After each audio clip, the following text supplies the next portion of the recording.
Yeah, I thought that chuckle at Mike Pompeo was gold. Just by the way, about what Pompeo said about there'll be a smooth transition to a second Trump administration, which is frankly delusional. The professor's right, though. I mean, when President Erdogan of Turkey beats you out of the chute to congratulate Joe Biden, that's not a great look for Republicans. What's more concerning, though, Todd, I think, is what's happening in state houses across the country who are responsible for seating the actual electors in the Electoral College. We know that, for instance, here in Pennsylvania, that there's been outreach from the Trump campaign to legislative Republicans, that there are being conversations back and forth about the Electoral College. And current state law prevents them from seating their own electors, but of course, state laws can be changed. So there also could be, frankly, some delay going on there while they reach out to their fellows on the state level. And try to consider their options as well. Okay, before we go, I just want to get the two of you to weigh in on what Mike Pompeo said, and we're just going to play it. So, this man is a Secretary of State, and there's questions about what's going to happen to the State Department. We know that he's a big supporter of the president. Perhaps he himself has future ambitions. And, he gets the question today, talk to us about the transition. State Department, hugely important. How are you going to transition to a Biden administration? And instead, he said this. There will be a smooth transition to a second Trump administration. Right? We're ready.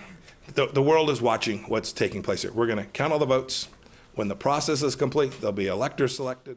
So there will be a smooth transition, Michael, to a second Trump administration. And, obviously, a lot of cause for pause when you hear that. What do you make of it? Well, there will not be a smooth transition to a second Trump administration because, of course, there will not be one.